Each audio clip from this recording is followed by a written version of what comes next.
How do you, as a guitar pedal builder in 2025, make sure that your pedals stand out from the crowd in the current oversaturated market? Well, you could get lucky and you could get a pedal that goes viral, so every player simply needs to own one anyway, or you could go down the unique route and give your pedal an incredible visual aesthetic that marks it out as being one of yours straight away. And that's exactly what we've got here with the Flattley Pedals DG Fuzz V2. What a fantastic looking thing this is, and I have to say that if it sounds anywhere near as good as it looks, well, it's going to be one of the best sounding fuzz pedals that I've ever heard. But that's exactly what we're going to find out in this video. What I'm going to start by doing is telling you about the specs and features of the DG Fuzz V2, then we'll play it for you in as many different fuzzy musical stylings as I can possibly manage so we can hear how versatile this beast is. And at the end, I will give you a few more in-depth opinions about the DG Fuzz. Flattley Pedals sent the pedal to me a few weeks ago to make this video and to have a bit of fuzzy fun with it, and there is quite a lot to say about it. So there's going to be timestamps down there in the description if you'd like to skip to the part of the video that most suits your needs, so feel free to go ahead and do that at any point.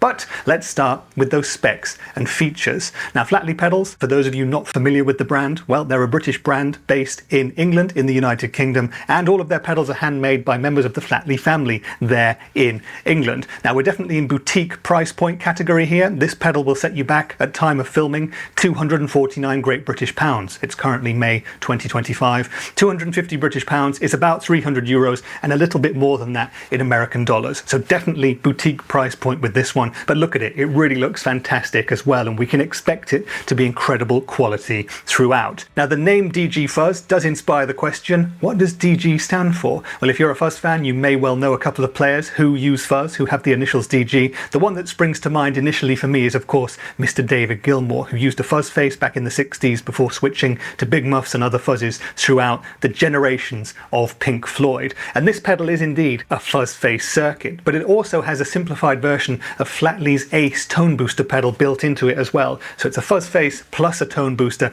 and it should give us a whole massive range of fuzzy tones. We only get 4 controls with which to do that though, so it's a nice and simple affair. Up on the top we have a tone and a fuzz control, and at the bottom a volume and a grunt control. Now, of course, the fuzz and volume controls are going to be self-explanatory. Tone too, but just be aware that with this one, when you've got it all the way down as it currently is, it's letting through all of your frequencies, and the more you turn it up, the more it starts to remove bass frequencies, so it's going to sound more thin and more trebly. And the final control is the grunt control, and what this does is it sits before the fuzz part of the circuit in the pedal, and the more you wind it up, the more bass frequencies it's going to inject into your sound. So it's really going to let you thicken and fatten up your tone as you need to do that. Now, this is a silicon fuzz, by the way, and unusually for a fuzz face type topology, it's got a buffer built in, and the inclusion of a buffer means that the pedal can be placed anywhere in a chain of pedals in your signal chain without changing the behavior of the fuzz circuitry, at least in theory. And we're going to hear that later, because I will be running a couple of Boss pedals with buffers into the front end of the DG Fuzz 2. Now, you power it via a standard 9-volt power supply. There is no room for a battery. We've also got a pretty cool halo ring light here instead of your standard tiny little blinding LED light. And on the bypass switch here, we've got a nice chunky skull-embossed foot topper to make it easier to press. Nice little touch, just makes it seem like a more exclusive pedal. I really like that. They're really thinking about players and their needs with that kind of thing. So this is the Flattley Pedals DG Fuzz V2, and what we're going to do next is play it for you. Now, I'm going to play a bunch of riffs in as many different fuzzy styles as I can manage today. We'll start with just the pedal going straight into the front end of my Hughes & Kettner Black Spirit 200 amplifier. The amp's going to be set to a pretty neutral clean setting with just a bit of reverb dialed in to give us a bit more space to the sound. After that, well, I'm going to stick a boost after the DG Fuzz 2 in the form of my Paul Cochrane Timmy. Now, fuzz faces are great going into other boosts as a pedal. They don't generally handle a boost in front of them as well, so we're going to try that. And at the end, well, fuzz and octave is one of my favorite things in the world, so we're going to bring in my Boss OC5 and we're going to stick that in front of the DG Fuzz and the Timmy together, and we'll make some incredible garage rock sounds and more with that as well. Take note, the OC5 is a Boss pedal, therefore it's got a buffer in it, so we're going to hear a buffered pedal going into the front end of the DG Fuzz in that part, so we'll hear how it changes the tonal characteristics of the fuzz pedal too. Now, in terms of guitar, I'm going to be using the Ibanez 2025 AZ Standard double humbucker equipped model that gives us a wide range of humbucking tones and single coil tones too. So we're really going to hear the true smorgasbord of fuzz sounds with the DG Fuzz. Let's do that now, and we'll speak in a bit more detail about it afterwards.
Okay then, so that was the Flattley Pedals DG Fuzz V2, and I hope you enjoyed the playing, the riffs, and those fuzzy tones. Please leave me a comment down there telling me your opinions on this pedal. Is it the kind of fuzz that you could imagine putting in your collection? For the price, £249, do you think it's worth stepping into this boutique territory when it comes to a Fuzz Face style of fuzz, or are you happy with a much cheaper version? Let me know your thoughts, as always, in the comments, and I look forward to getting a bit of a discussion going. But now it's time for me to tell you my thoughts and opinions about this pedal. Flattley sent this to me a few weeks ago to make this video with, and it's been on my board pretty much since then. So the first thing that I'm going to put in my like column is the tones of this thing. It's an incredibly mean sounding fuzz, and to me, not the most experienced fuzz player in the world, but someone who's fallen deeply into that rabbit hole in the past couple of years, it sounds like a Fuzz Face to me, but kind of like a Fuzz Face and a Big Muff together. It has the tonal characteristics of both, and I put a lot of that down to the Ace tone booster circuitry that's in this as well, and kind of judicious tweaking of the tone and the grunt knobs on the DG Fuzz 2 really get you from classic 60s Fuzz Face tones into what I think are kind of gnarly, almost wasp in a jam jar, but not too harsh, big muffy sorts of sounds. And you should have heard that in the playing section as well, especially on a couple of Smashing Pumpkins style riffs. It was really a bit big muffy, at least to my ears. Am I crazy? Let me know in the comments. But there you go. It's kind of like a Fuzz Face and a Big Muff had a baby, and I'm all here for it. Like I said, it always sounds super mean. There's a whole bunch of fuzz available on this thing, even with the fuzz control all the way down, and the more you edge it up, the more you get into wall of sound sonic madness. But this being a Fuzz Face, what you can also do is roll down the volume control and get some lovely sort of glassy, broken up clean sounds, and some classic rock tones too, so it's really versatile in that regard. Now I think the tonal secret to this pedal is actually balancing the tone and the grunt controls, and then sprinkling in the volume and the fuzz to taste, and that's the key to getting as many different sounds as you want out of this pedal. And I personally thought that I got great garage rock tones, classic rock tones, stoner rock, doom rock tones, alternative rock, shoegaze, and so on, no problem. And it's just a little bit of tweaking here and there that will get you into so many different sonic territories. So the DG Fuzz V2 is fantastic for many different styles of music, but it becomes, in my opinion, even more alive when you run it into a boost. In this case, the Paul Cochrane Timmy. I tried a couple of different pedals out to see which would work best for my personal taste. I tried a Tube Screamer, I tried my Greer Lightspeed, I tried a couple of other overdrives, my TC Electronic Spark Booster, but sticking the Timmy in with these settings here, and it just sounded fantastic. It just gave us an extra level, an extra dimension of tone, a thickness and a fatness and an oomph that was just not present before. A wonderful boost indeed, and that gives you so many more options again. And well, you know I love my garage rock tones and my fuzzy octave sounds, and the OC5 did a fantastic job as well. It just gave us a huge bottom end, as you would expect from having that low octave. Perfect for White Stripes riffs, perfect for the Black Keys sort of stuff, perfect for Wolfmother, and so on and so on and so on. And it was really interesting to put the OC5 in front of the DG Fuzz because this OC5 has a buffer in it. I thought it did alter the tone of the pedal slightly, but not too much. And in the loop part of the video, well, I was using my Boss RC10 looper for that and running that into the front of the DG Fuzz. The RC10 being a Boss looper, well, it's got a buffer in it as well, so that was also going to alter the tone slightly, but I thought that the DG Fuzz handled it brilliantly, and I think you'd have no problem using this on a pedal board with buffered pedals either before it or after it, or indeed all around it. No issues whatsoever there. So what else do I like about the DG Fuzz 2? Well, I mentioned it a lot in the intro. I think this pedal looks absolutely fantastic, and it looks very expensive as well, as it is in fact. But in terms of the aesthetics here, this could be an artwork too. I think it looks really, really awesome, and it's a fuzz pedal where you're going to start discussions with it if you show up with it on your pedal board. You could have it on the wall as an artwork. It's that kind of thing. I think it looks wonderful, and well, you might not. It might be a divisive sort of a thing, and I actually think it's a cool idea that Flattley do make some slightly plainer versions of some of their pedals that they sell for a cheaper price that don't have the crazy artworks on them. They still look very cool, they still look unique, but they're not quite as out there as this one, for example. So in terms of looks, well, it's one of the most outstanding looking pedals I think I've ever seen. And in terms of build quality, fantastic as well. The foot switch feels great. I love the topper on it too. The controls and everything, they feel solid, they're nice and smooth, and I think the quality all round is fantastic, and this pedal is probably never ever going to to break. So there's a whole lot to like about the DG Fuzz 2. What don't I like about it so much? Well, the obvious thing is going to be the price. I think it's all relative, to be honest with you. Now, this is a made in the UK pedal. It's got this custom paint job as well, made by a small team in smallish numbers. £249 in 2025 is not that ridiculous. You can pay a lot more for certain fuzz pedals, probably with fewer components in as well. But it is a pricey pedal. It's certainly an investment. So if you've got the money for it, it's definitely going to be worth looking at. But I can totally see that the price here is going to price out certain people. And I think there's nothing wrong with that either. There's many more cheap Fuzz Face options available too. So if you need a cheaper one, you can get a cheaper one. The other thing is, this is a Fuzz Face circuit. So of course there's going to be a bit more hiss and noise when operating it, especially at higher fuzz levels. But if you're buying a pedal like this, you're not buying it to be neat and tidy and sitting quietly at the back. You're buying it for the riffs and full-on fuzzy madness. So no problems there really either. So if you've been watching this video and you really like the idea of this pedal, but you're wondering what else is out there, well, first I would recommend you try the rest of the Flattley lineup as well. They have a number of other fuzz pedals in different styles too, so you can check those out as well. And there are some excellent videos by my good friend Jake Lee, I'll link to those in fact, where you can see him running through the whole range of Flattley pedals with Paul Flattley himself. So check that out too if you get the chance. Now, if you're looking for another Fuzz Face in the 2025 market, probably the most well known are going to be the official Jim Dunlop ones. There are numerous variants in that style. They have the lovely round design and the smiley face too. Those are always going to be great choices, and you can choose between different versions, silicon and germanium. Do you want a Jimi Hendrix model? Do you want a standard model? And so on and so on and so on. What you really need to do is head down to your local store and try out all the different fuzzes and Fuzz Faces on offer and see which one works best for you. And if you can, I know it's going to be tricky, but if you can, take your guitar, take your pedal board, take your amp, if you've got the opportunity, because Fuzz Faces can be a bit picky about where they go in your signal chain. Of course, that's not going to be a problem with the DG Fuzz 2 because of its built-in buffer. That's going to be really easy to integrate into any setup, but some of the others will be very fussy about where they go, and they'll probably want to go first directly and have you plugging your guitar directly into them. But anyway, at the end of the day, I'm a huge fan of the DG Fuzz 2, as well as its unique looks and its great aesthetic. I think it sounds fantastic for so many different styles of fuzz. The fact that you've got that buffer in it means that it's really easy to stick it anywhere in your signal chain, no problem whatsoever. And if you've got the money for it, I highly recommend that you check it out. It's going to be a fantastic option, and I think if you like the looks of it, it's always going to inspire you to play more music. And what more can you ask for than that in today's day and age? Now, I hope that this video has answered all of the questions that you may have had about the DG Fuzz 2, but if there's anything else you'd like to know, feel free to drop me a line down there in the comments and I shall answer you to the very best of my ability. And if you're still around, it would really make my day if you wanted to like this video, or maybe even give me a sub to the channel, because that really does help. But that's been it for today's video. I've been Rich, and this has been the DG Fuzz 2, and I'll see you in the next one. Bye for now.